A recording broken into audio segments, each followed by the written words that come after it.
Hi, this is Naim Hussain. Now I'm going to talk about the uses of past continuous tense. আমরা আজকের এই ভিডিওতে শেখার চেষ্টা করব past continuous tense, এটার স্ট্রাকচার, ব্যবহার এবং এটা ব্যবহার করে we try to make a short content by which we can make sense. Right? So let's start. Past continuous এটার স্ট্রাকচার অনেকটা এরকম, সাবজেক্ট এরপরে আমরা ব্যবহার করতে পারি was অথবা were, then ভার্বের প্রেজেন্ট ফর্মের সাথে ing, and then extension. And if I want to make it negative, then we can like write down this one, was, where, then not, and after that verb present form এর সাথে ing, and then extension.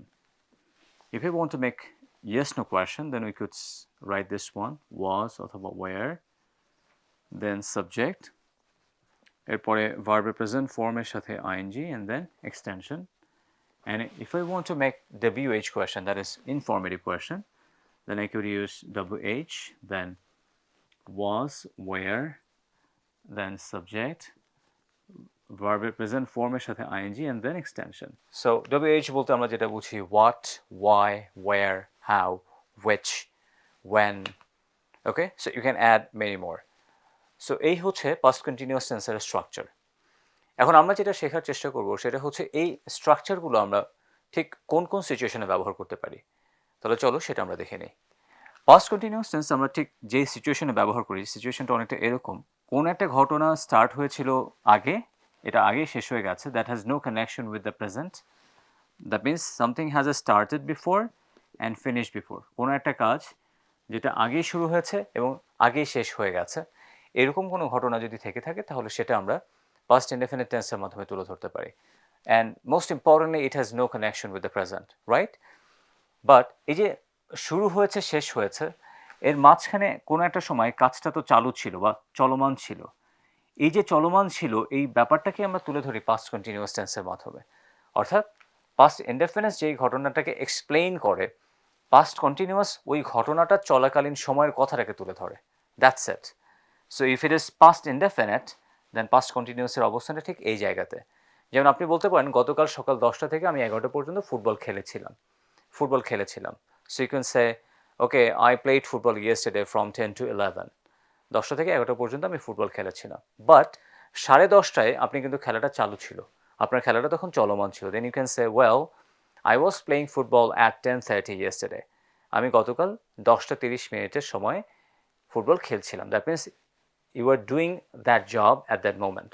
ওই সময় কাজটা চালু ছিল, চলমান ছিল, running ছিল। এরকম যদি ব্যাপার থেকে থাকে তাহলে সেটা আমরা পাস্ট কন্টিনিউয়াস টেন্সের মাধ্যমে তুলে ধরতে পারি। আমি আরও তো একটা এক্সাম্পল দিলে আমার মনে হয় ক্লিয়ার হবে। গতকাল আমি সকাল 9টা থেকে 1টা পর্যন্ত স্কুলে ছিলাম বা আমি ক্লাস করেছিলাম। তাহলে ঠিক 10টার সময় আপনার ক্লাসটা চালু ছিল, চলমান ছিল। Then you could say well at 10 I was taking a class, at 10:30 I was taking a class. ওই মুহূর্তে আপনার ক্লাসটা চলমান ছিল। I have get the point, right? So চলো এবার আমরা তাহলে দেখি এটা ব্যবহার করে একটা ছোট্ট কন্টেন্ট বা একটা স্টোরি আমরা মেক করার চেষ্টা করি। How can we make that one? Let's see. আমরা এখন যখন স্টোরি মেক করব তখন স্টোরিটা অনেক রকম হতে পারে। লেটস সে তুমি যখন ইউনিভার্সিটিতে পড়তে তখন তুমি কী কী কাজ করেছিলে, কিংবা যারা ইউনিভার্সিটিতে পড়ো তারা যখন ইন্টারমিডিয়েটে পড়তে তখন তুমি অনেক কিছু করতে ওই সময়টাতে, তখন চলমান ছিল অনেক অনেক অ্যাক্টিভিটিস। সেগুলোকে আমরা খুব সহজেই পাস্ট কন্টিনিউয়াস টেন্সের মাধ্যমে তুলে ধরতে পারি। যেমন আমি যদি এখানে একটা গল্প করি, like when I was at university, when I was at university, আমি যখন ইউনিভার্সিটিতে ছিলাম তখন আমি কী কী কাজ করতাম, কন্টিনিউয়াসলি করতাম, চলমান ছিল। You could say I was taking part in debate competition regularly, taken part in debate competition, and then I was you could say I was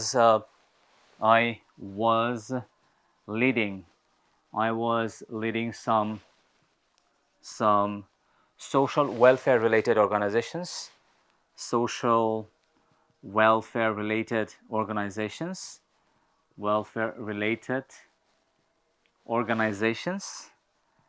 not only that organizations, and beside that I was performing well there, এবং আমি সেখানে ভালো perform করছিলাম।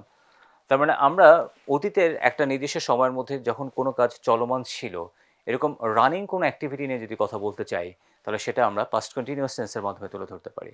তাহলে তোমাদের কাজ হচ্ছে এখন, তুমি যখন স্কুলে ছিলে তখন কিছু কাজ তখন চলমান ছিল, ওই ঘটনাগুলোকে তুমি পাস্ট কন্টিনিউয়াস টেন্সের মাধ্যমে লিখে ফেলো।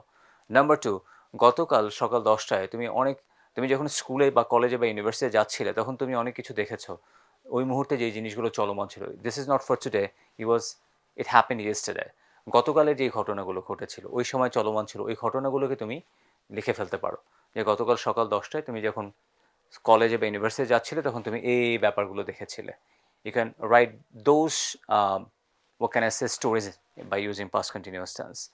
এবং নাম্বার 3, তুমি যখন ক্লাসে স্কুলের কোনো কম্পিটিশনে যখন অংশগ্রহণ করেছিলে, ওই অংশগ্রহণ করার সময় বেশ কিছু ঘটনা যখন চালু ছিল বা চলমান ছিল, ওই ঘটনাগুলোকে তুমি চাইলে পাস্ট কন্টিনিউয়াস টেন্সের মাধ্যমে তুলে ধরতে পারো। সো আমাদের কাজ হচ্ছে, আমরা যখনই যেই গ্রামাটিক্যাল রুলসই আসলে শিখি না কেন, আমাদের কাজ হবে সেটা ব্যবহার করে কোনো মিনিংফুল কন্টেন্ট তৈরি করা, by which we can make sense. Clear? So we should not try to make sentence, rather we should try to make sense. In turn, it will help us to develop our speaking skill naturally. Clear? So that's all for today. Thank you very much for watching the video. If you want to get more videos, do subscribe our channel and please like our page for getting updates all the time. And thanks once again. Goodbye.